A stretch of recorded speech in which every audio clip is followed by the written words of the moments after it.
Imaginem só. A minha irmã, Cassandra, no primeiro aniversário do meu sobrinho Lucas, anunciou uma bomba. Ela proclamou que Lucas era, na verdade, filho do meu falecido marido, Adam, e exigiu metade da minha casa de $800.000 com um testamento falso. O que ela não sabia era o motivo pelo qual eu mal conseguia conter o riso. A risada, claro, não era de alegria. Era uma mistura amarga de choque, incredulidade e uma ponta de fúria que ameaçava romper a fina camada de compostura que eu cultivava desde a morte de Adão.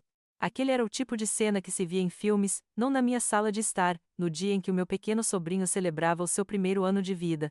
Mas, mais do que tudo, havia um conhecimento frio e inabalável que me impedia de desabar. Cassandra tinha cometido um erro fundamental, um erro tão grosseiro que beirava o ridículo. A minha vida antes de Adão era boa, mas com ele, ela floresceu para algo que eu só tinha imaginado em contos de fadas. Éramos o casal perfeito de Boston, ele, um arquiteto brilhante e meticuloso, eu, uma curadora de arte com um olho afiado para a beleza. A nossa casa vitoriana, com os seus jardins exuberantes e vistas para o Charles River, era o nosso santuário. Não tínhamos filhos, uma decisão mútua e consciente que nunca nos pareceu uma falha, mas sim uma libertação para outras paixões, para viagens espontâneas e carreiras apaixonantes. Vivemos com uma intensidade e um amor que poucas pessoas experimentam. E então, aos 34 anos, ele foi tirado de mim. Um acidente de carro, súbito e brutal, deixou um vazio do tamanho do universo no meu peito. Os meses que se seguiram foram uma névoa de dor, mas mesmo através da minha dor, a clareza e a previsibilidade de Adam sempre permaneceram, como um farol distante. Cassandra, a minha irmã mais nova, sempre viveu à sombra do que ela percebia como a minha vida perfeita. Desde a infância, cada pequena vitória me parecia atiçar uma chama de inveja nela. Se eu recebia um elogio, ela minimizava a conquista. Se eu tirava notas altas, ela insistia que os professores me favoreciam. Se eu arranjava um namorado, o dela era sempre melhor, embora raramente durasse mais de alguns meses. Quando Adam e eu nos casamos, a sua ausência de entusiasmo era quase palpável, substituída por um brilho nos olhos que eu não conseguia decifrar completamente na altura. Eu costumava atribuir a isso a uma certa insegurança juvenil que ela nunca superou, uma incapacidade de sentir genuína felicidade pelos outros. Mas agora, à luz daquela declaração bombástica, tudo se encaixava de uma forma sombria e perturbadora. A inveja não era um sussurro, era um rugido abafado, e ela tinha finalmente encontrado a sua arma. E, pelo visto, pensava ter acertado o alvo em cheio. O alvo tinha sido atingido, mas o estrondo que Cassandra esperava não veio na forma de uma Bridget desamparada a cair aos pedaços. Em vez disso, a sala que minutos antes ressoava com risadas de crianças e a melodia de parabéns a você subitamente emudeceu. Os balões flutuantes, em tons pastel, pareciam pairar em um silêncio absurdo. Os rostos dos convidados, antes sorridentes e descontraídos, congelaram em expressões de choque e confusão. O bolo de aniversário, uma obra de arte coberta de cobertura azul e pequenas estrelas comestíveis, parecia irônico na sua inocência. Cassandra estava lá, no centro da sala de estar que eu e Adam tínhamos decorado com tanto amor, segurando um envelope de manila amassado como se fosse um troféu. O seu olhar, normalmente desviado ou evasivo, fixou-se em mim com uma intensidade fria e vitoriosa. Ela repetiu as palavras, como se quisesse garantir que ninguém perdesse o peso da sua declaração, desta vez com uma voz ligeiramente mais alta, tingida de um fervor quase maníaco. Adam era o pai de Lucas. E por direito, metade desta casa é dele. Este é o testamento dele. Ela brandiu o documento falso, os seus olhos varrendo a sala para absorver as reações, o meu choque, a perplexidade dos nossos pais, a confusão geral. Por um breve momento, o meu coração parou. A dor da perda de Adão voltou com uma força avassaladora, misturando-se com a pura malícia daquelas palavras. A imagem dele, sorrindo, os seus olhos azuis cheios de vida, passou pela minha mente. Como ela se atrevia a manchar a memória dele, a usar a sua ausência contra mim? Mas debaixo daquela onda de dor e ultraje, havia uma pequena, fria pedra de certeza. Um conhecimento tão íntimo, tão privado, que só eu e Adam partilhávamos. Esse conhecimento era o meu escudo, o meu salva-vidas. Foi o que me impediu de desabar, de gritar, de lançar-me sobre ela. Em vez disso, senti uma sensação estranha de calma, quase de desapego, como se estivesse a assistir a uma peça de teatro mal encenada. Os meus pais, sentados no sofá que se estendia ao longo da parede, estavam petrificados. A minha mãe levou a mão à boca, os olhos arregalados, enquanto meu pai, geralmente tão pragmático, parecia ter envelhecido 10 anos em segundos. Os outros convidados, amigos de longa data, alguns colegas de trabalho de Adam, e até a Jenna, a melhor amiga de Cassandra, trocavam olhares nervosos. Ninguém parecia saber como reagir. As crianças, alheias à gravidade do momento, começavam a choramingar ou a perguntar pelos balões que tinham escapado. Cassandra. O quê? O que estás a dizer? A voz do meu pai finalmente rompeu o silêncio, rouca e cheia de uma incredulidade que eu partilhava. A minha mãe tentou falar, mas apenas um suspiro fraco escapou. Cassandra aproveitou o palco. Estou a dizer a verdade, pai. A verdade que a Bridget manteve escondida. Ela acenou com a cabeça para mim, com um sorriso de escárnio. Adam queria reconhecer Lucas, mas nunca teve a oportunidade. Naquele instante, observei os rostos ao meu redor. Alguns pareciam acreditar nela, a história de um segredo romântico, uma paixão proibida. Outros, como Jenna, pareciam mais céticos, os seus olhos estreitos enquanto avaliavam a minha irmã. Jenna e Cassandra eram amigas desde a escola, e Jenna devia saber da situação desesperada da minha irmã. Mas mesmo ela não parecia preparada para esta farsa. Ninguém, nem mesmo os que conheciam a veia dramática e invejosa de Cassandra, esperava tal ato de desespero público. A traição tinha muitas camadas, mas esta era uma erupção vulcânica, cuspindo cinza sobre todos nós. Eu senti os olhos de todos em mim, esperando uma reação, uma negação furiosa, mas eu não lhes daria essa satisfação. A minha mente corria a 1000 por hora, ligando os pontos, relembrando conversas, olhares, pequenos sinais da inveja de Cassandra que eu, na minha ingenuidade, sempre subestimara. Agora, eles eram as peças de um puzzle macabro. A tristeza pelo Adam e a raiva pela audácia de Cassandra lutavam dentro de mim, mas a certeza do meu conhecimento, o as na manga que eu possuía, manteve-me ancorada. Não haveria explosão emocional, não haveria cenas. Cassandra tinha lançado a sua bomba, mas eu já tinha o meu próprio detonador.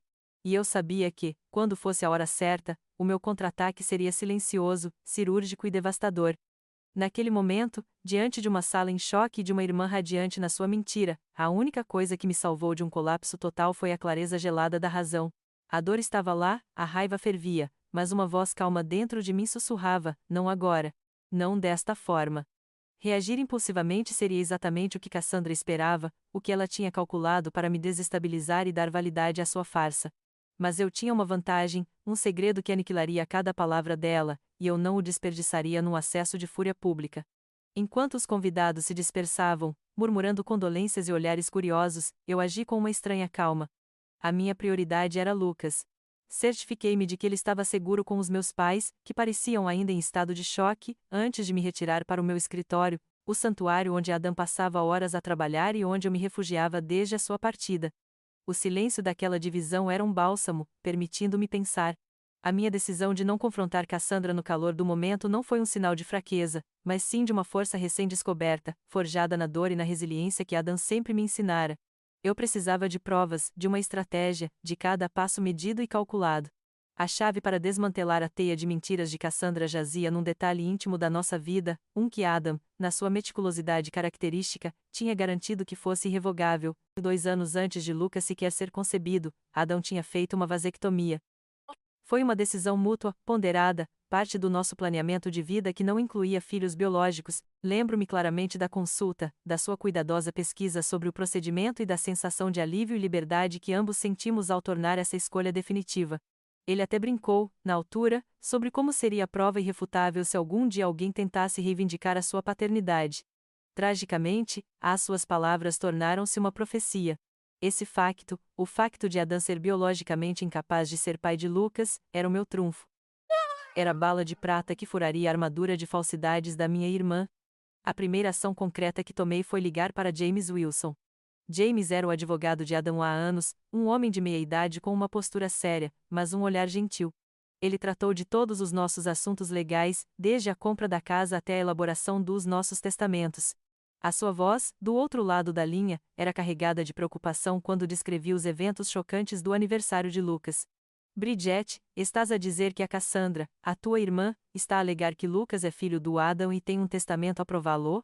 Perguntou James, a voz a subir ligeiramente, traindo seu profissionalismo habitual. Exatamente, James. E está a exigir metade da minha casa, respondi, mantendo a minha voz o mais estável possível. Mas há algo que ela não sabe. O Adam fez uma vasectomia há 2 anos. Ele não poderia ser o pai de Lucas. O silêncio que se seguiu foi pesado. Consegui imaginar James a processar a informação, a ver a gravidade da situação e a reviravolta que essa revelação trazia. Uma vasectomia. Isso muda tudo, Bridget. Isso torna a reivindicação dela não apenas fraudulenta, mas potencialmente criminosa. Começamos a discutir os próximos passos. James foi pragmático. Ele precisava dos registros médicos de Adão para confirmar a vasectomia, uma cópia do testamento original de Adão, o verdadeiro, e qualquer outra prova que pudesse refutar as alegações de Cassandra. A sua primeira impressão foi clara: a história de Cassandra era descaradamente falsa e a minha posição era sólida, mas precisávamos de uma compilação robusta de evidências para desmantelar o esquema dela sem deixar margem para dúvidas. A sua voz transmitia uma mistura de indignação pelo atrevimento da minha irmã e uma confiança inabalável na minha capacidade de lidar com a situação. Ele era a rocha de que eu precisava naquele momento. Feita a chamada, a investigação discreta de Bridget começou. Eu sabia que precisava de mais do que apenas a vasectomia. Cassandra era imprevisível e astuta. Se ela se atrevia a uma farsa pública como esta, certamente teria construído uma narrativa que, para os desavisados, poderia parecer credível. A minha dor pela perda de Adam era ainda aguda, mas a raiva pela profanação da sua memória e a necessidade de proteger o seu legado e o bem-estar de Lucas davam-me uma energia fria e focada. Eu revirei os papéis de Adam, organizando os documentos, tentando prever os seus próprios movimentos. Ele era um homem que sempre se preparava para o pior, e por alguma razão, um pressentimento dizia-me que ele, mesmo na sua ausência, já tinha começado a trabalhar para mim. A minha chamada para James tinha solidificado o meu propósito. O primeiro passo, depois de acalmar a tempestade inicial e consultar James, foi claro: eu precisava de olhos e ouvidos fora da esfera familiar. Alguém que pudesse escavar os cantos obscuros da vida de Cassandra sem alarmar. James Wilson, com a sua rede de contactos, rapidamente me forneceu o nome de Frank Delaney, um detetive particular reformado da polícia de Boston, com reputação de ser discreto e eficaz. Encontrei-me com Frank num café anônimo, a alguns quarteirões do meu bairro, preferindo um ambiente neutro para nossa primeira conversa. Ele era um homem de meia-idade, com cabelos grisalhos e um olhar penetrante que parecia ver através das minhas ansiedades. A sua voz era calma e concisa, e ele ouviu a minha história com uma paciência imperturbável, tomando notas escrupulosas. Ao contrário de James, que expressara uma indignação contida, Frank demonstrava uma objetividade fria, como se já tivesse visto de tudo. Isso, de alguma forma, era reconfortante. Ele não me dizia o que eu queria ouvir, mas sim o que precisava saber. A sua irmã é uma mulher desesperada, Sra. Sterling, disse Frank, após os primeiros dias de investigação, ao telefone. A voz dele era sem emoção, um contraste gritante com a minha própria tempestade interior. As suas palavras confirmavam o meu pior pressentimento, mas a realidade era ainda mais sombria do que eu imaginava. Frank tinha desenterrado uma montanha de provas da situação financeira catastrófica de Cassandra. As dívidas empilhavam-se. Cartões de crédito estourados, empréstimos pessoais não pagos, contas de serviços públicos atrasadas. Ela estava prestes a ser despejada do seu apartamento alugado, um pequeno loft na periferia da cidade, que eu sabia que ela mal conseguia manter. As ameaças de despejo eram constantes, e as notificações judiciais já não eram mais uma surpresa, mas sim uma rotina desoladora. Cassandra vivia numa espiral de dívidas, sempre um passo à frente da inevitável queda, usando novos empréstimos para pagar os antigos, um castelo de cartas prestes a desmoronar-se. Eu suspirei, a raiva misturando-se com uma estranha pontada de tristeza. A inveja dela sempre fora um veneno lento, mas o desespero financeiro parecia ter acelerado a sua toxicidade, transformando-a numa força destrutiva. Eu sempre a vira como alguém irresponsável, mas nunca como alguém à beira do colapso total. O meu coração, já pesado pela perda de Adam, sentia-se ainda mais oprimido. Era doloroso perceber que a minha própria irmã estava tão perdida, tão encurralada pela sua própria má gestão e pelas suas escolhas. Mas as descobertas de Frank não pararam por aí. Ele confirmou que Tyler, o pai biológico de Lucas, tinha desaparecido da vida de Cassandra há meses, antes mesmo do primeiro aniversário do menino. Tyler, um músico com ambições grandiosas e poucos meios, tinha-a abandonado completamente, deixando-a com o peso de uma criança e nenhuma forma de sustento. Não havia pensão alimentícia, não havia apoio, apenas o vazio de uma promessa quebrada e a dura realidade de ser uma mãe solteira sem recursos. Ele cortou todo o contacto, Sra. Sterling. Sem apoio financeiro, sem visitas. Parece que ele simplesmente evaporou, relatou Frank, e pude ouvir a sua neutralidade profissional. Essa informação atingiu-me de forma diferente. Não era apenas a irresponsabilidade de Cassandra, mas a sua vulnerabilidade. Ela estava sozinha, sobrecarregada e desesperada para garantir o futuro do seu filho. Isso não justificava as suas ações, de forma alguma. O que ela fez foi uma traição imperdoável, uma mancha na memória de Adam. Mas, de repente, pude ver a profundidade do buraco em que ela se encontrava, a escuridão do abismo que a empurrou para uma medida tão extrema. A sua inveja, que antes parecia um capricho irritante, agora revelava-se um terreno fértil para o desespero. Era um conhecimento perturbador, uma verdade que tornava a minha irmã mais complexa e, de alguma forma, mais patética. A justiça para Adão e para mim era inevitável, mas o caminho para lá estava a revelar-se mais intrincado e emocionalmente exaustivo do que eu previra. Por mais que as descobertas de Frank sobre a vida de Cassandra me tivessem deixado exausta e perturbada, a necessidade de agir era mais forte. Eu sabia, com uma certeza quase sobrenatural, que Adam, na sua meticulosidade característica, teria deixado um rasto, um mapa, algo que me guiaria através desta escuridão. Ele sempre foi o homem que pensava 10 passos à frente, que tinha um plano B para cada plano A, e até um plano C para o caso improvável de B falhar. A sua morte súbita tinha sido a única exceção trágica a essa regra, mas mesmo assim, eu tinha uma intuição de que ele não nos teria deixado completamente desprotegidos. Foi essa intuição que me levou de volta ao escritório dele, um espaço que outrora irradiava a sua energia criativa, mas que agora era um museu silencioso da sua ausência. Respirei fundo o cheiro persistente dos seus livros e da sua caneta, uma mistura reconfortante de papel e tinta. Sabia que Adam tinha um pequeno cofre embutido na parede atrás de um quadro, mas raramente o usávamos. Era para emergências maiores do que esquecer a carteira no avião, como ele costumava brincar. Com as mãos trêmulas, movi o quadro e, com o código que ele me ensinara numa tarde chuvosa, abri o compartimento secreto. Lá dentro, organizado com a sua caligrafia impecável, encontrei exatamente o que procurava, o seu kit de preparação para desastres, como ele o chamava com um sorriso irônico. Havia um envelope grande e pesado. Dentro, o verdadeiro testamento de Adam, aquele que confirmava a mim, Bridget Sterling, como a única herdeira de todos os seus bens, sem quaisquer exceções ou ambiguidades. Ao lado, numa pasta separada, estavam os seus registros médicos completos, incluindo o relatório detalhado da vasectomia que ele fizera 2 anos antes de Lucas sequer ser concebido. As datas eram inegáveis, os nomes dos médicos, os carimbos do hospital, tudo ali, preto no branco, uma refutação irrefutável da farsa de Cassandra. Mas o que me atingiu com a força de um soco foi o terceiro item, uma série de diários de capa de couro, que eu nem sabia que Adam mantinha. Nunca os tinha visto, nunca os tinha sequer imaginado. Com o coração a bater descompassado, abri o primeiro. As páginas, preenchidas com a sua letra apertada, revelavam não apenas os seus pensamentos sobre o trabalho e a vida, mas também um registro perturbador das investidas românticas não correspondidas de Cassandra.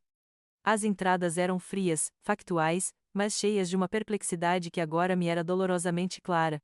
Cassandra apareceu novamente no escritório hoje, com desculpas esfarrapadas para verificar o progresso do projeto, lia uma delas. O seu tom, os seus olhos. Há algo ali que me incomoda. Tentei ignorar, mas o desconforto é palpável. Outra entrada, de meses depois, convite estranho de Cassandra para um café de irmãos, apenas nós dois, com a Bridget fora da cidade. Recusei. Devo ter percebido errado, mas sinto um tom subjacente que não me agrada. A cada página, o padrão ficava mais evidente, mais doentio. Cassandra não estava apenas invejosa, ela estava obcecada, tentando seduzir o meu marido, o seu cunhado, às minhas costas. O choque foi avassalador.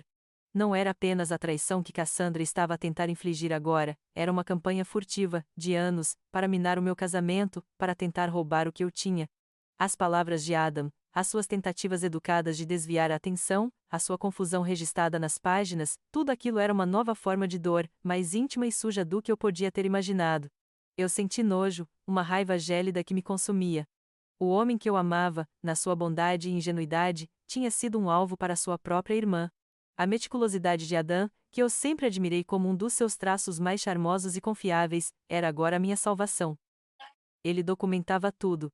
Cada recibo, cada registro, cada pensamento, o que antes era uma particularidade, tornou-se a minha armadura. Ele, mesmo do túmulo, estava a proteger-me. A prova irrefutável da vasectomia, o testamento original, e agora, os diários que expunham a verdadeira natureza sombria e calculista de Cassandra, tudo isso era um testemunho da sua lealdade inabalável e da sua perspicácia, mesmo em face de uma traição tão inimaginável. Mas o custo emocional de desenterrar estas verdades era imenso. As lágrimas que eu tinha segurado durante a declaração bombástica de Cassandra, durante as conversas com Frank, agora fluíam livremente. Não eram apenas lágrimas de tristeza pela perda de Adam, mas de uma profunda dor pela traição familiar, pela visão distorcida que a minha irmã tinha de mim e da minha vida. A imagem de Cassandra, a irmã mais nova que eu tinha protegido, transformara-se num monstro impulsionado pela inveja. A extensão da sua traição era tão vasta, tão pessoal, que me deixou com uma sensação de vazio, de profanação. Era como se ela tivesse tentado roubar não apenas a minha casa e o legado de Adam, mas também a minha paz de espírito, a minha própria história. No entanto, com cada lágrima, uma nova resolução se solidificava. Eu tinha todas as peças do quebra-cabeças, e Cassandra não faria de mim uma vítima. Ainda com o rescaldo da revelação dos diários de Adam a reverberar na minha alma, e o cheiro da sua presença a pairar no escritório, o telemóvel tocou. Era Frank. A sua voz, desprovida de qualquer emoção desnecessária, transmitiu a última peça que eu precisava para completar o meu mosaico de desespero e traição. Ele tinha encontrado mensagens de texto, muitas delas, Sr. Sterling, começou Frank, a sua voz um baixo ressoar de factos, consegui acesso aos registros de telemóvel da sua irmã. Ela estava a comunicar com algumas amigas sobre os seus planos. A coisa está preta no branco. O meu coração apertou. Eu imaginara o desespero de Cassandra, a inveja, mas ver o plano frio e calculado, verbalizado em textos, era uma outra dimensão de horror. Frank começou a ler excertos, e eu senti um frio a percorrer minha espinha. Ela não apenas insinuava, ela detalhava o plano, como forjaria o testamento, como usaria Lucas para ativar a cláusula de herança, como pretendia me despojar de metade do que Adão e eu construímos. Havia mensagens sobre a sua situação financeira insustentável, sobre o abandono de Tyler, e uma sensação de que esta era a sua única saída. A voz de Frank era um megafone para a alma sombria da minha irmã. Ela falava da minha casa como se fosse um prêmio, da memória de Adão como uma ferramenta, e de Lucas como um peão num jogo cruel. As suas amigas, pelos vistos, não eram cúmplices ativas. As respostas que Frank me descreveu eram mais de choque e ceticismo, com algumas a tentarem dissuadi-la, a questionarem a moralidade do seu plano. Tens a certeza que queres fazer isso, Cass? Isso é loucura, vais perder tudo eram frases recorrentes, provando que Cassandra, apesar dos avisos, tinha avançado na sua farsa. Ela estava tão isolada na sua própria teia de mentiras e desespero que ignorou até mesmo aqueles que se preocupavam com ela. Com os diários de Ada na mão, os registros da vasectomia na pasta, o testamento verdadeiro guardado, e agora as confissões digitais de Cassandra, a imagem era mais do que clara. Era um testemunho irrefutável do seu esquema. Juntei tudo sobre a minha secretária, espalhando os documentos como peças de um puzzle macabro. O testamento verdadeiro de Adam, onde tudo era meu, o registro da sua vasectomia, as datas anteriores à concessão de Lucas, os extratos bancários de Cassandra, um mar vermelho de dívidas, os relatórios de Frank sobre o paradeiro de Tyler, os diários de Adam, que narravam as investidas românticas da minha irmã, e por fim, os textos, a sua própria voz confessando a fraude. A montagem do quebra-cabeças estava completa. Cada peça encaixava-se perfeitamente, criando um retrato inegável de traição, desespero e premeditação. O sentimento que me dominava era complexo. Havia uma profunda sensação de justiça, de que a verdade, por mais dolorosa que fosse, seria revelada. Adão, com a sua presciência e meticulosidade, tinha garantido isso, mas havia também uma tristeza avassaladora, uma dor que ia além da perda do meu marido. Era a perda da minha irmã, da Cassandra que eu pensava conhecer, da esperança de que pudéssemos um dia ter uma relação normal. Ela tinha cruzado uma linha, queimado todas as pontes, não apenas comigo, mas com a sua própria integridade. O peso daquelas provas era quase insuportável. Elas não eram apenas documentos, eram a história de uma traição familiar profunda, um conto de inveja que se transformou em desespero criminoso. Eu tinha agora o poder de aniquilar a vida da minha irmã com esses papéis, de fazê-la pagar não apenas pela fraude, mas pela profanação da memória de Adam. A justiça seria feita, não havia dúvidas. Mas a vitória parecia amarga, tingida com as lágrimas de um amor perdido e a desilusão de um laço familiar irremediavelmente quebrado.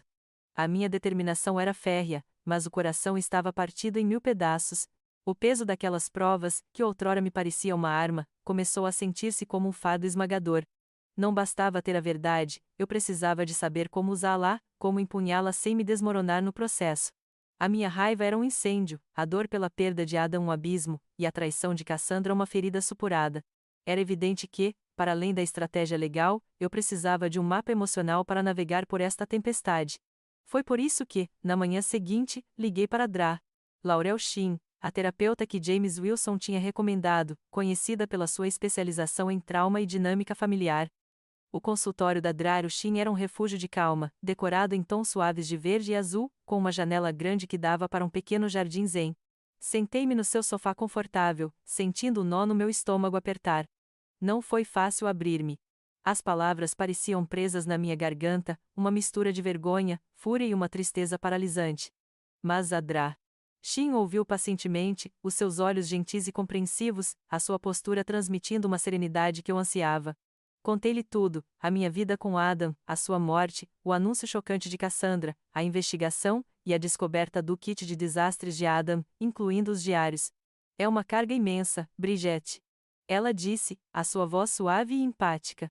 Está a lidar com luto, traição e uma complexa situação legal, tudo ao mesmo tempo. Não é de admirar que se sinta sobrecarregada. Expliquei-lhe o meu dilema, a necessidade de proteger Lucas e o legado de Adam, versus o desejo de justiça e, talvez, de vingança contra a minha irmã. Admiti a raiva borbulhante, o desejo de ver Cassandra pagar por cada mentira, cada golpe desferido contra a memória do meu marido e contra mim. A Dra. Shin inclinou ligeiramente a cabeça. A raiva é uma emoção válida, Bridget. É um sinal de que algo importante para si foi violado. Mas temos de a canalizar de forma construtiva. A sua prioridade é o Lucas e a sua própria paz. Cassandra é a sua irmã, e por mais que as ações dela sejam imperdoáveis, há uma criança inocente envolvida. Ela aconselhou-me a abordar Cassandra de forma estratégica e, tanto quanto possível, compassiva. Não significa que concorda com as suas ações ou que a perdoa. Significa que escolhe uma abordagem que proteja o seu objetivo principal, o bem-estar de Lucas, e que a proteja a si de mais danos emocionais. Quando a confrontar, faça-o com factos, não com emoções. Não lhe dê a satisfação de a ver desmoronar. Mantenha sua compostura, apresente as suas provas e dê-lhe uma escolha. A terapeuta sublinhou a importância de me preparar mentalmente para a confrontação. Ela vai tentar manipular, vai mentir, vai implorar. Precisa de estar pronta para isso? Lembre-se do seu propósito: proteger Lucas, honrar Adam, e estabelecer limites saudáveis para si mesma. Não se trata de punição, mas de responsabilização e proteção. Enquanto ouvia as suas palavras, um peso começou a levantar-se do meu peito. Eu tinha todas as provas para desmantelar Cassandra legalmente, para destruir. Mas a Dra. Shin estava a oferecer-me uma alternativa, um caminho que não me deixaria vazia e amarga, mesmo na vitória. Um caminho que protegia Lucas de um futuro incerto e de uma mãe em colapso. Comecei a refletir sobre a dualidade que me atormentava, a justiça implacável versus a compaixão temperada pela necessidade de proteger o meu sobrinho. Puni-lo através de um processo criminal longo e doloroso certamente a levaria à ruína, mas e Lucas? Ele perderia a mãe, ou veria a mãe ser julgada e presa. Isso era justiça, ou apenas mais dor? A compreensão de que a minha determinação não precisava de ser sinônimo de crueldade era libertadora. Eu tinha o poder de esmagar Cassandra, sim. Mas e se eu pudesse usar esse poder para garantir que Lucas tivesse um futuro, e que Cassandra, apesar de tudo, tivesse uma oportunidade de reconstruir, mesmo que fosse sob as minhas condições? A ideia não era perdoar, mas encontrar um equilíbrio entre a responsabilização e a proteção de uma vida inocente. A batalha não seria apenas legal, seria uma batalha moral, e a Dra. Shin estava a dar-me as ferramentas para lutar com dignidade e propósito.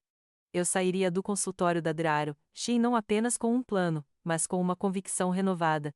A confrontação com Cassandra seria inevitável, mas agora, eu estava preparada. Não para vingança, mas para uma justiça que fosse verdadeiramente minha, e de Adam. A convicção renovada da Dra. Shin impulsionou-me. Sabia que não podia adiar mais. A hora do confronto, fria e calculada, tinha chegado. Não enviei uma mensagem agressiva nem um telefonema carregado de ultimatos. Em vez disso, enviei um convite simples para um café para discutir assuntos familiares urgentes na minha casa, na terça-feira seguinte. Cassandra, previsivelmente, aceitou com uma pontinha de curiosidade, talvez esperando que eu estivesse finalmente a desabar e ela pudesse capitalizar a minha fragilidade. Na manhã de terça-feira, preparei o meu escritório. Os documentos estavam dispostos metodicamente na minha secretária de mogno, cada pilha representando uma arma diferente no meu arsenal. Respirei fundo, tentando conter o tremor nas minhas mãos. Quando a campainha tocou, senti uma estranha calma, como se o sangue nas minhas veias tivesse sido substituído por gelo. Cassandra entrou na sala com um sorriso forçado e um brilho de desafio nos olhos. Então, Bridget, o que é tão urgente que não podia esperar? Ela sentou-se na cadeira à minha frente, cruzando as pernas e exalando uma falsa autoconfiança. Eu não perdi tempo com rodeios. Cassandra, vamos ser diretas. Eu sei de tudo. O sorriso dela vacilou, mas ela rapidamente recompôs-se. Eu não sei do que estás a falar. Estou aqui a tentar ser solidária, apesar das tuas atitudes. A voz dela era açucarada, quase maternal, mas os seus olhos traíam-na, saltitando nervosamente sobre a pilha de papéis. Peguei na primeira pilha. Vamos começar com a sua situação. Frank Delaney é um detetive particular. Ele descobriu os seus registros financeiros. Deslizei os extratos bancários e as cartas de despejo pela secretária. Dívidas crescentes, ameaças de despejo. E Tyler, o pai de Lucas, desapareceu sem deixar rasto. Parece que você está em sérios apuros. A cor fugiu do rosto de Cassandra. Isso não tem nada a ver com o Adam. São problemas meus. Todos temos problemas. Ela tentou gaguejar uma defesa, mas o choque estava visível. Tem tudo a ver, Cassandra. Porque o seu desespero financeiro é o motivo. Este é o testamento que você apresentou. Empurrei a cópia do testamento falso para ela. E este é o verdadeiro testamento de Adam. Coloquei o documento original de Adam ao lado. Assinado por ele, autenticado por James Wilson, o nosso advogado há anos. Nele, eu sou a única herdeira. Os olhos de Cassandra fixaram-se nos documentos, o seu corpo parecia encolher na cadeira. Isso não pode ser real. Ele deve ter mudado de ideias. Ele queria o Lucas. Não, Cassandra. Adam não poderia ser o pai de Lucas. Ele fez uma vasectomia 2 anos antes de Lucas nascer. Peguei nos relatórios médicos de Adam, que mostravam claramente as datas e o procedimento. Aqui estão os registros médicos completos. As datas não mentem. Lucas não é filho de Adam. O ar pareceu ser sugado para fora da sala. A negação inicial de Cassandra desintegrou-se rapidamente, substituída por um terror gélido. O seu rosto ficou pálido, os lábios tremeram. Ela abriu a boca para falar, mas nenhuma palavra saiu. A sua linguagem corporal endureceu, como se estivesse a preparar-se para um golpe final. Mas não para por aí, continuei, a minha voz mantendo um tom calmo e uniforme, apesar da tempestade que se formava dentro de mim. Eu encontrei isto no kit de preparação para desastres de Adam. Os diários dele. Deslizei os volumes pela secretária. Ele documentava tudo. Inclusive as suas investidas românticas não correspondidas sobre ele. As suas tentativas de seduzir o meu marido, o seu próprio cunhado, enquanto eu estava fora da cidade. O seu rosto, que já estava pálido, agora assumiu uma tonalidade cinzenta doentia. Isso é mentira. Ele nunca. Ele registrou os seus sentimentos de desconforto, as suas tentativas educadas de desviar a sua atenção. A sua obsessão era tão clara nas palavras dele. Não lhe dei tempo para responder.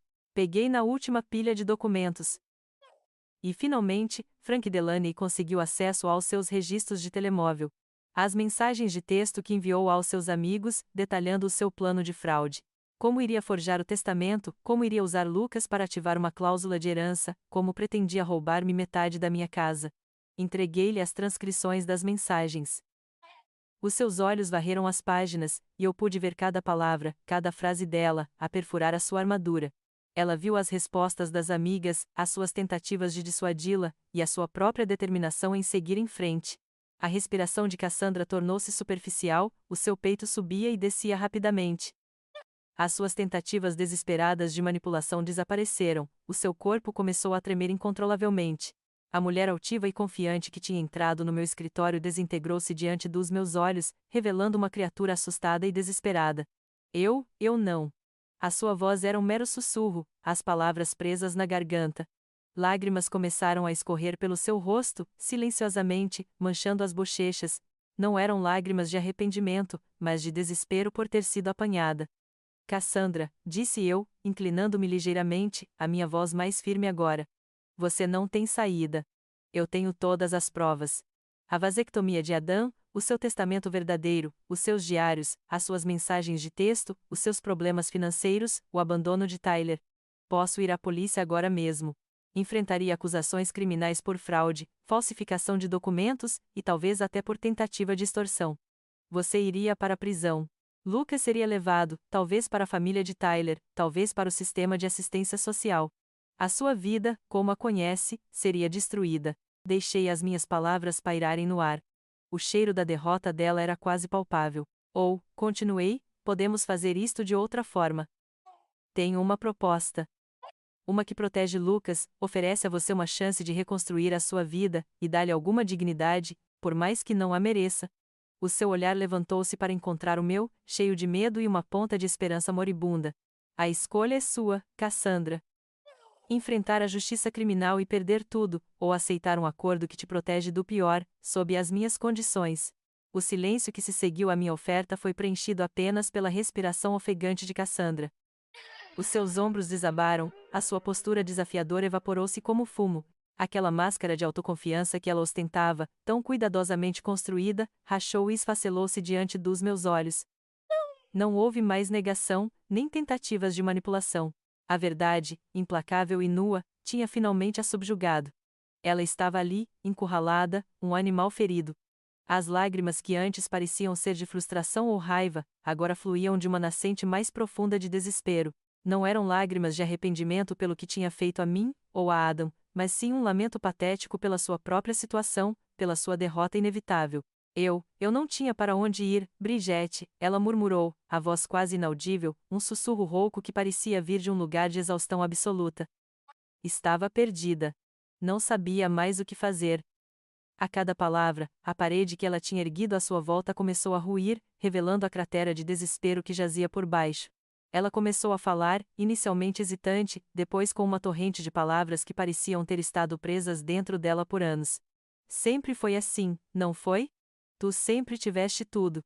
A atenção dos pais, as notas perfeitas, o namorado ideal, e depois, o Adam. Ele era. Ele era perfeito para ti. Para a tua vida perfeita. A sua voz carregava um amargor profundo, a inveja, que antes era uma sombra, agora uma presença palpável na sala. Eu sempre fui a segunda. A imperfeita. A que não conseguia fazer nada certo. Ela continuou, os olhos turvos de lágrimas, mas com uma intensidade que capturou a minha atenção. Eu te odiava por isso, Bridget. Por cada risada que ele te dava, por cada viagem que faziam, por cada vez que te olhavam com admiração. Eu queria o que tu tinhas. Não, eu queria ser tu. Eu achava que se tivesse um pedacinho da tua vida, da vida que tu tinhas com ele, eu seria feliz. A confissão sobre o Adam, as suas investidas registradas nos diários, ecoou nas suas palavras. Eu tentei.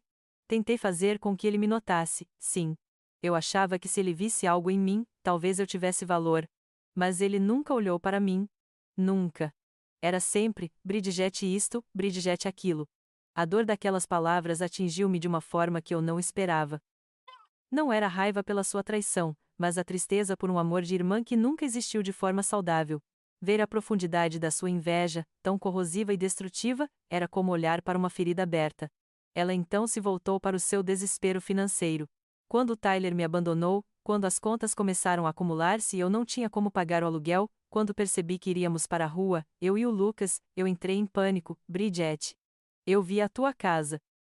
A casa que o Adam tinha construído, a vida que ele te deu, e eu pensei que talvez, se eu tivesse uma parte daquilo, eu poderia dar uma vida ao Lucas. Que era a única forma.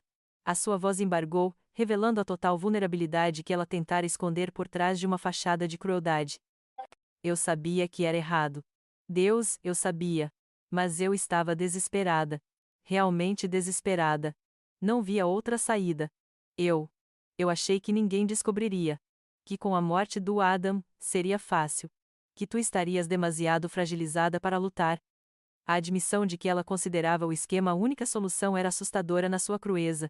Ela tinha justificado a sua traição, a sua fraude, a sua profanação da memória de Adão, como um ato de sobrevivência. Era um desespero que a tinha levado a um precipício moral, e ela tinha saltado sem hesitar. Enquanto Cassandra se desintegrava diante de mim, a raiva que eu sentia por ela começou a mesclar-se com uma amarga compaixão. Não compaixão pelas suas ações, mas pela fragilidade por trás delas.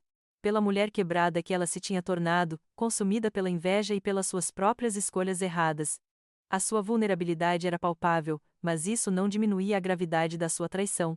A ira pela profanação da memória de Adão permanecia, mas agora acompanhada por uma tristeza profunda pela irmã que eu havia perdido para o abismo do seu próprio desespero. Era uma emoção complexa, um coquetel de nojo, tristeza e uma estranha, quase dolorosa, compreensão. As suas palavras, a confissão do seu plano e dos seus motivos, eram um golpe final. A Cassandra que eu tinha conhecido, a irmã que eu tinha amado, mesmo que de forma imperfeita, tinha sido completamente eclipsada por esta criatura consumida pela inveja e pela autopiedade. A raiva começou a dar lugar a um tipo diferente de dor, a dor de ver a destruição completa de uma pessoa. Mas, ao mesmo tempo, a fragilidade dela não apagara a força da minha convicção. Eu tinha um plano. Um plano que protegia Lucas e responsabilizava Cassandra, mas que não a destruiria completamente, apesar de ela ter tentado destruir-me a mim. A escolha que eu lhe ofereci era um ato de justiça, não de vingança. E no fundo, eu sabia que essa era a forma de honrar Adam. Ainda sentindo o peso da sua confissão, e a ironia do seu desespero, eu não me deixei abalar. A minha voz, embora embargada pela tristeza que se misturava à minha determinação, manteve-se firme ao apresentar-lhe os termos da minha proposta. O seu olhar, antes cheio de terror, agora fixou-se em mim com uma ponta de esperança, por mais tênue que fosse. Esta é a minha oferta, Cassandra, comecei, juntando as mãos sobre a secretária, como se para sublinhar a seriedade das minhas palavras. Não é uma oferta de perdão, mas de um caminho. Um caminho para a sua responsabilização e para a proteção de Lucas. Os seus olhos, inchados e vermelhos, varreram o meu rosto, procurando talvez um vestígio de compaixão que ela não sentia ter direito. Primeiro, inegociável, continuei, com a voz deliberadamente fria, você fará uma confissão pública. Na presença dos nossos pais, de Jenna, e de quaisquer outros membros da família que considerem necessário. Você explicará a fraude, os seus motivos, e admitirá que Adam não é o pai de Lucas. Você pedirá desculpas a todos os envolvidos, especialmente aos nossos pais, a mim, e à memória de Adam, por ter tentado manchar o seu legado e a sua honra. Cassandra engoliu em seco, os seus lábios a tremerem, mas não protestou. O choque ainda a paralisava. Em segundo lugar, prossegui, em troca da sua cooperação e para garantir o bem-estar e o futuro de Lucas, eu estabelecerei um fundo fiduciário para sua educação e saúde. Este fundo será gerido por mim, Bridget Sterling, com total transparência e sujeito a auditorias anuais. Cada cêntimo será usado exclusivamente para o bem de Lucas, creche, escola, despesas médicas, etc. Você não terá acesso direto a este dinheiro, nem controle sobre ele. O objetivo é proteger Lucas dos seus erros e da sua instabilidade. Vi um brilho nos seus olhos, talvez de alívio por Lucas, ou talvez uma compreensão da minha intenção inabalável. Em terceiro lugar, existem condições para si, Cassandra, declarei, elevando ligeiramente a voz. Você aceitará sessões de terapia obrigatória, a Dra. Shin, a minha terapeuta, pode recomendá-la a um colega. Não só para lidar com a sua situação atual, mas para explorar as raízes da sua inveja, do seu desespero, e para ajudá-la a desenvolver mecanismos saudáveis de coping. E você se comprometerá a procurar e manter um emprego estável. Eu posso oferecer alguma assistência inicial para que encontre um lugar para morar e se estabilize, mas a responsabilidade de se sustentar e de se reerguer será sua. O meu apoio não é um cheque em branco. Fiz uma pausa, permitindo que cada condição se fixasse na sua mente. A sua cabeça baixa, os seus ombros curvados. Este acordo será formalizado por James Wilson, o meu advogado, acrescentei, abordando o contente gap da legalidade. Ele irá redigir os termos, e você terá de assiná-los. Será um contrato legalmente vinculativo. Qualquer falha em cumprir estas condições resultará em ação legal imediata. As acusações criminais que descrevi antes não desaparecerão, elas ficarão suspensas, prontas para serem ativadas caso você não coopere ou tente trapacear novamente. Lucas será protegido por este fundo, e você não poderá fazer quaisquer reivindicações futuras sobre os bens de Adam ou sobre mim. Cassandra levantou lentamente o olhar para mim. Havia um misto de resignação e uma ponta de gratidão que eu não esperava. Eu sei o que você está a pensar, eu disse, antecipando as suas dúvidas, a sua possível incredulidade na minha compaixão. Não estou a fazer isto por si, Cassandra. Que fique bem claro. Não é um ato de perdão para com as suas ações, que foram imperdoáveis e profundamente dolorosas. Estou a fazê-lo, em primeiro lugar, por Lucas. Ele é uma criança inocente, o meu sobrinho, e ele não merece ser vítima das suas escolhas ou pagar pelos seus erros. Ele merece um futuro seguro e protegido, independentemente da mãe que tem. Respirei fundo, a dor de Adam e a minha própria ainda a queimar, mas a minha determinação mantinha-me firme. E, em segundo lugar, estou a fazê-lo para honrar Adam. Ele sempre acreditou na justiça e na integridade.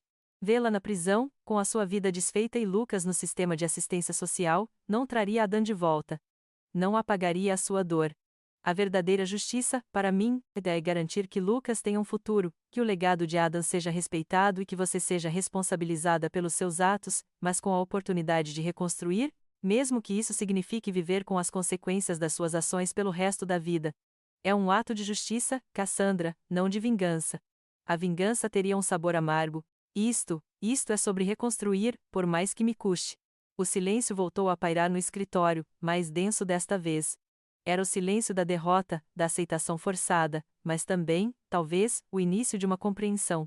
Cassandra olhou para os documentos espalhados na secretária, depois para mim, e por fim para suas próprias mãos, que tremiam descontroladamente. A escolha estava feita. A sua vida, e a de Lucas, dependiam agora de uma única palavra. A palavra veio, um sussurro frágil, quase inaudível, mas carregado com o peso da sua derrota: eu aceito. Cassandra mal conseguiu balbuciar as palavras, os ombros desabados, a figura outrora desafiadora agora reduzida a uma sombra de si mesma. James Wilson foi prontamente acionado para formalizar o acordo. Os documentos foram preparados com a velocidade e a precisão habituais do advogado, garantindo que cada termo fosse legalmente vinculativo e não deixasse margem para futuras contestações. O fundo fiduciário para Lucas começou a ser estabelecido, uma pequena âncora de segurança num oceano de incerteza. Mas a parte mais difícil ainda estava por vir, a confissão pública. Decidi que o jantar familiar seria o cenário, não para uma celebração, mas para uma confrontação brutalmente honesta. Convidei os meus pais para virem à minha casa no domingo seguinte, a minha voz neutra, desprovida de qualquer emoção que pudesse soar um alarme. Cassandra também viria, claro. Senti o nervosismo a roer-me o estômago durante os dias que antecederam, uma mistura de antecipação e um pavor gélido. Como é que os meus pais reagiriam? Como é que eu, Brigitte, me manteria firme? O ar na sala de jantar da minha casa vitoriana estava mais denso do que o habitual naquela noite de domingo.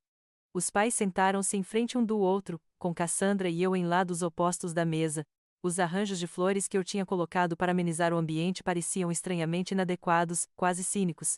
O silêncio que se abateu sobre nós era pesado, preenchido apenas pelo tinir ocasional dos talheres enquanto tentávamos, inutilmente, comer o que eu tinha preparado. Ninguém falava. A tensão era quase palpável, uma nuvem escura que pairava sobre a mesa. Os meus pais pareciam perturbados, os olhos lançando-me perguntas silenciosas e depois desviando-se para Cassandra, que permanecia de cabeça baixa, o seu rosto pálido e impassível. A minha mãe tentou iniciar uma conversa leve sobre o tempo, mas a sua voz falhou, e o meu pai apenas acenou com a cabeça, os seus olhos fixos na mesa. Finalmente, respirei fundo e dirigi-me a Cassandra. Cassandra, acho que temos algo importante para discutir com os nossos pais. Ela levantou a cabeça lentamente, os olhos inchados, e encontrou os meus. Havia medo, sim, mas também uma aceitação sombria da sua sorte. Ela assentiu levemente. Mãe, pai, começou Cassandra, a sua voz um sussurro rouco que mal podia ser ouvido. Tive de a incentivar. Fala mais alto, Cassandra. Ela fechou os olhos por um instante e depois, com um esforço visível, forçou as palavras a sair. Eu menti. Sobre o Lucas. Sobre o Adam. O choque atravessou a sala. Os talheres da minha mãe caíram no prato, fazendo um barulho estridente. O meu pai arregalou os olhos, a sua boca abriu-se ligeiramente. Mentiste? Como assim, Cassandra? O que estás a dizer? A sua voz era áspera, incrédula. Cassandra evitou os olhos deles, fixando o olhar num ponto qualquer na parede. Lucas não é filho do Adam. Nunca foi. Ela fez uma pausa, reunindo coragem. O Adam fez uma vasectomia 2 anos antes do Lucas nascer. Ele não podia ter filhos. O som da respiração dos meus pais era a única coisa que se ouvia. O meu pai bateu na mesa, não com raiva, mas com uma fúria impotente. Uma vasectomia? Mas tu juraste. Tu apresentaste um testamento. Era um testamento falso, pai, Cassandra confessou, as lágrimas a começarem a escorrer pelo seu rosto. Eu forjei-o. Eu fiz tudo. Eu estava desesperada. Ela continuou, revelando a sua teia de mentiras e o abismo do seu desespero. Detalhou as dívidas esmagadoras, as ameaças de despejo, o abandono de Tyler. Ela falou da inveja, daquela doença que a consumia desde a infância, das tentativas de seduzir Adam, da crença doentia de que, se tivesse um pedaço da minha vida, seria feliz. As suas palavras, cruas e dolorosas, encheram a sala, destruindo a imagem que os meus pais tinham dela e de mim. Eu queria a casa da Bridget. Eu achava que era a única forma de dar um futuro ao Lucas, ela soluçou, a sua voz a quebrar-se. Eu sinto muito. Sinto muito a todos vocês. A Bridget. Ao Adam, a memória dele. A vocês, mãe e pai, por ter vos desiludido tanto. O meu pai, o homem forte e pragmático que eu sempre conheci, parecia ter envelhecido 20 anos em poucos minutos. A sua face estava marcada pela incredulidade e pela dor. A minha mãe, por outro lado, começou a chorar silenciosamente, a mão sobre a boca, os olhos fixos em Cassandra, como se estivesse a ver uma estranha. Não eram apenas lágrimas de choque, mas de uma profunda desilusão, uma confrontação brutal com a verdade sobre a filha que eles, de alguma forma, não tinham conseguido ver. O meu pai finalmente encontrou a voz, rouca e cheia de desgosto. Como pudeste, Cassandra? Como pudeste fazer uma coisa destas? A tua própria irmã? Manchar o nome do Adam? Usar um bebê inocente numa farsa? A sua voz subiu, tremendo de raiva e tristeza. Nós sempre soubemos que tinhas problemas, mas isto? Isto é imperdoável. A minha mãe, entre soluços, olhou para mim. Os seus olhos estavam cheios de pedidos de desculpas tácitos, de culpa. Eu vi neles a realização tardia de que talvez, eles próprios, tivessem falhado em ver os sinais, em reconhecer a gravidade da inveja de Cassandra, em intervir. Talvez tivessem sido demasiado indulgentes, ou demasiado focados em manter uma paz superficial, ignorando as rachaduras profundas na nossa dinâmica familiar. O meu coração estava partido. Não por Cassandra, mas pelos meus pais, que estavam a ver a sua filha mais nova desmoronar-se diante dos seus olhos, e a sua filha mais velha revelar a extensão da traição que haviam sofrido. A verdade, por mais necessária que fosse, era um veneno amargo para todos nós. Cassandra, humilhada e exposta, parecia uma criança perdida. Os meus pais, desorientados e magoados, e eu, Bridget, embora vitoriosa na minha busca por justiça, sentia apenas um vazio, a perda irreparável de uma família que nunca mais seria a mesma.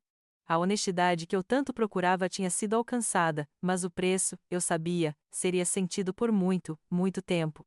A verdade tinha sido dita, mas a poeira ainda pairava pesada na sala de jantar.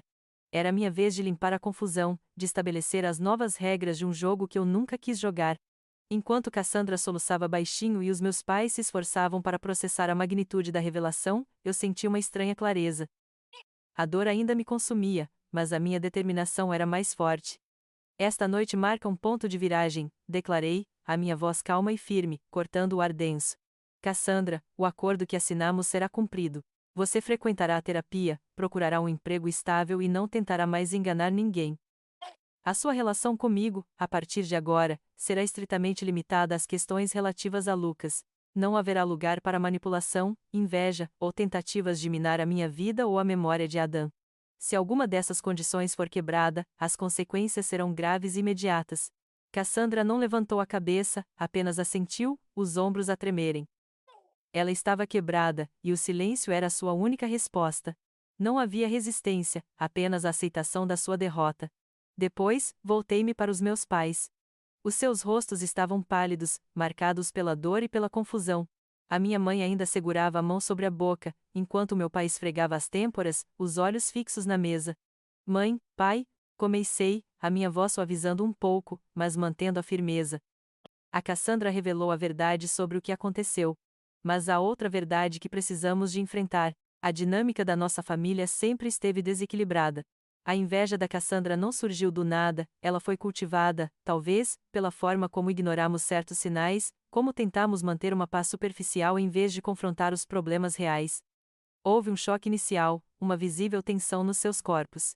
O meu pai ergueu o olhar, os seus olhos azuis, outrora cheios de vida, agora cansados e magoados.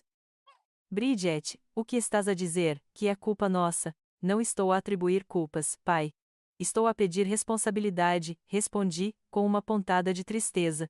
Vocês sempre foram os pacificadores, os que evitavam o confronto. Permitam que a Cassandra viva à sombra da filha perfeita, nunca incentivaram a encontrar o seu próprio caminho, a lidar com as suas próprias inseguranças. Não viram a profundidade do seu desespero, nem a natureza da sua inveja. E eu, na minha ingenuidade, também não. Mas agora, os velhos padrões têm de parar. A minha mãe, que havia chorado em silêncio durante a confissão, levantou a cabeça. Os seus olhos encontraram os meus, e eu vi uma mistura de dor e uma compreensão tardia. Tens razão, querida, ela sussurrou, a sua voz embargada. Sempre tentamos manter a paz. Tentamos que vocês as duas se dessem bem. Nunca percebemos o quão fundo isto tinha ido. Deixamos que a Cassandra. Que ela se perdesse. As lágrimas escorriam livremente pelo seu rosto. O meu pai, após um momento de reflexão dolorosa, baixou a cabeça. Nós falhamos, não foi? Falhamos as duas. A sua voz era quase um lamento. Não completamente, eu disse, estendendo a mão para tocar a da minha mãe. Mas as coisas têm de mudar. A partir de agora, as minhas decisões sobre a minha vida, a minha casa e o meu futuro não estarão sujeitas à aprovação ou à manipulação de ninguém. E o mais importante, o foco é Lucas. Expliquei-lhes o fundo fiduciário que estava a ser criado para Lucas, detalhando como cada aspecto da sua educação, saúde e bem-estar seria coberto. Lucas é uma criança inocente. Ele não é responsável pelos erros da mãe ou pelos nossos. É meu sobrinho, e eu vou protegê-lo com tudo o que tenho. As visitas da Cassandra a Lucas serão monitorizadas, pelo menos no início, para garantir que ele esteja num ambiente seguro e livre de qualquer tensão ou influência negativa. E as vossas interações com ele, e comigo, também têm de respeitar estas novas fronteiras. Não permitirei que a história desta noite, ou a inveja da Cassandra, defina o futuro de Lucas. O silêncio que se seguiu foi diferente. Não era o silêncio do choque, mas da aceitação relutante, da compreensão do peso das suas próprias ações e omissões. Eles sabiam que eu não estava a ser cruel, mas sim a ser justa. E que, pela primeira vez, eu estava a colocar as minhas necessidades e as de Lucas em primeiro lugar, em vez de tentar consertar uma dinâmica familiar irreparavelmente quebrada. A dor era visível nos seus rostos, mas havia também um reconhecimento da verdade. A partir daquela noite, uma nova era começaria, marcada por limites claros e pela proteção inabalável de Lucas. A turbulência diminuiu, mas o vazio persistia. Embora a verdade tivesse sido revelada e os limites estabelecidos, o processo de cura para mim, Bridget, estava apenas a começar. Os ecos da confissão de Cassandra e a dor dos meus pais ainda ressoavam, mas a energia que eu despendera a lutar e a investigar agora precisava de ser canalizada para dentro.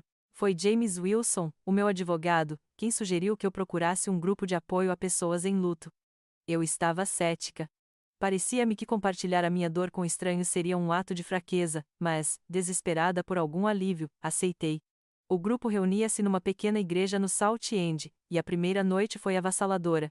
As histórias dos outros membros, viúvos, pais que perderam filhos, irmãos que choravam a ausência, eram espelhos das minhas próprias mágoas.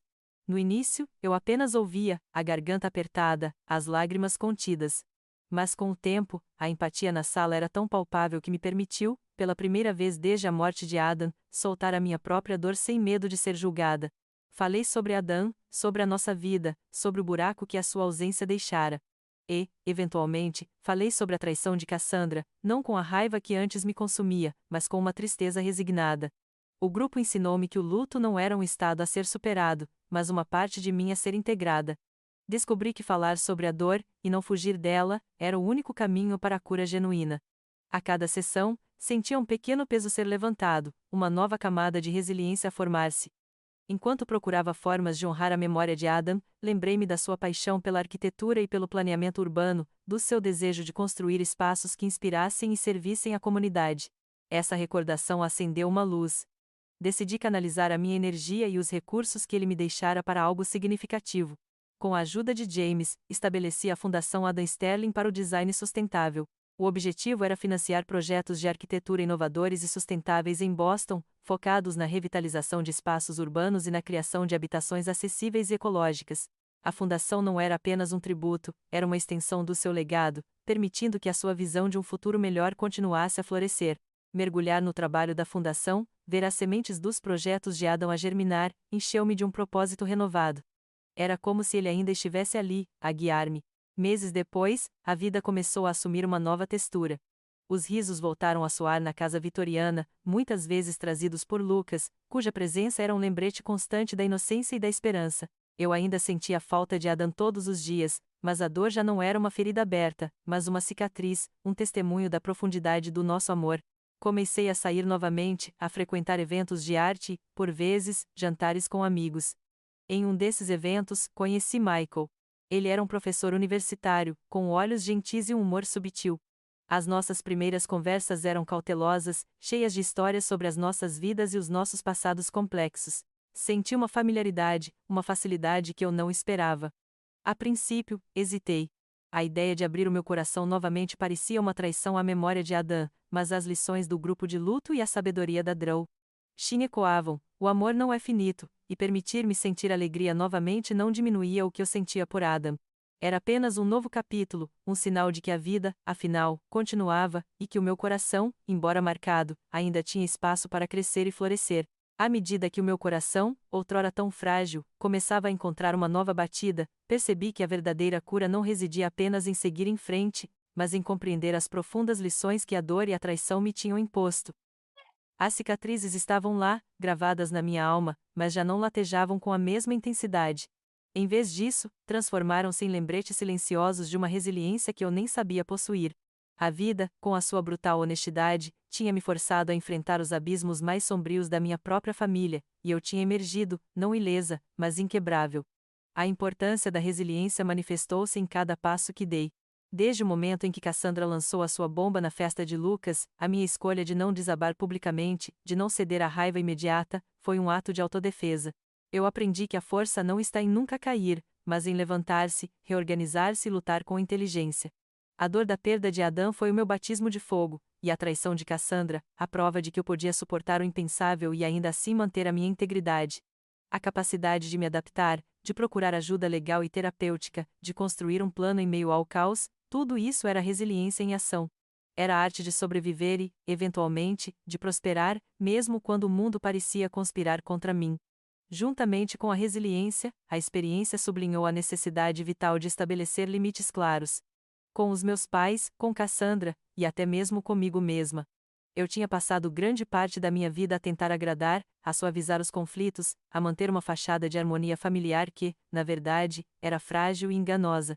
A revelação da inveja corrosiva de Cassandra, e a sua subsequente fraude, forçaram-me a desenhar linhas inquebráveis.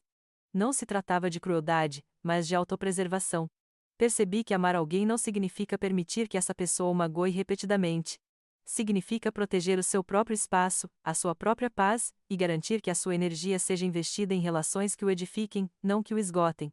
Os limites tornaram-se os pilares de uma nova fundação para a minha vida, garantindo que as pontes que eu construísse no futuro fossem sólidas e seguras. A previsão de Adam. Ele, com a sua mente meticulosa e organizada, continuou a ser o meu guardião mesmo depois da morte. O kit de preparação para desastres que ele me deixou não era apenas uma coleção de documentos, era um testemunho da sua inteligência e do seu amor inabalável. Os registros da vasectomia, o testamento verdadeiro, e especialmente os diários que documentavam as investidas de Cassandra, tudo isso foi a minha armadura, a prova irrefutável que desmantelou cada mentira. Essa experiência ensinou-me o valor inestimável da documentação, de ter tudo em ordem, não por paranoia, mas por precaução. Adam, na sua perspicácia, tinha previsto o impensável e, ao fazê-lo, salvou-me de uma catástrofe legal e emocional ainda maior. A sua capacidade de ver 10 passos à frente era uma lição que eu levaria comigo, um lembrete agridoce da sua genialidade e do seu amor protetor. Finalmente, cheguei a uma nova compreensão sobre o perdão. Não era o perdão que a sociedade muitas vezes romantiza, o ato de esquecer, de reconciliar, de apagar as mágoas. Não. Para mim, o perdão não significava que eu perdoaria Cassandra pelas suas ações imperdoáveis, nem que as esqueceria. Significava, sim, libertar-me da amargura e da raiva que me prendiam. Significava escolher não permitir que as ações dela continuassem a envenenar a minha vida, a minha paz. Compreendi que o perdão, na sua forma mais pura, é um presente que damos a nós mesmos. É a escolha de não ser consumido pelo ódio, de não arrastar o peso da dor alheia para o seu próprio futuro. Eu perdoei-me por ter sido ingênua, perdoei-me por ter amado uma irmã que me traiu, e, ao fazê-lo, abri espaço para uma nova forma de amor, por mim mesma, por Lucas, e pela possibilidade de uma felicidade que era genuína e livre do peso do passado. A vida tinha me ensinado a lutar, mas também a curar, e, acima de tudo, a ser verdadeiramente eu mesma. A felicidade, eu descobri, não era a ausência de cicatrizes, mas a capacidade de florescer no solo que elas fertilizaram. A vida que hoje eu construo não é um retorno à utopia que partilhei com Adam, nem uma vingança fria pelo que perdi. É algo mais autêntico, mais robusto, forjado na dor e temperado pela resiliência. A minha casa vitoriana, antes um santuário de luto e, por um tempo, um campo de batalha, voltou a ser um lar, um espaço onde a paz e a alegria, cuidadosamente cultivadas, finalmente podiam respirar. Os jardins exuberantes, que Adam amava tanto, continuam a florescer sob os meus cuidados, um lembrete vivo da beleza que pode persistir mesmo após a tempestade mais violenta. A minha relação com Lucas floresceu para algo que nunca imaginei ser possível. Ele é uma fonte de luz, um pequeno ser de pura inocência que me ensinou a rir novamente, a ver o mundo com os olhos de uma criança. Passei de uma tia que via ocasionalmente o sobrinho para uma figura central e inabalável na sua vida. O fundo fiduciário que estabeleci para ele está a prosperar, garantindo que a sua educação e saúde nunca serão comprometidas pela irresponsabilidade da sua mãe. As visitas de Cassandra a Lucas são, como acordado, monitorizadas. No início, eu estava presente, observando-a como um falcão. Com o tempo, e à medida que Cassandra parecia cumprir as suas sessões de terapia e manter um emprego modesto, permiti que a minha mãe estivesse presente, mas sempre com a clareza de que Lucas é a prioridade.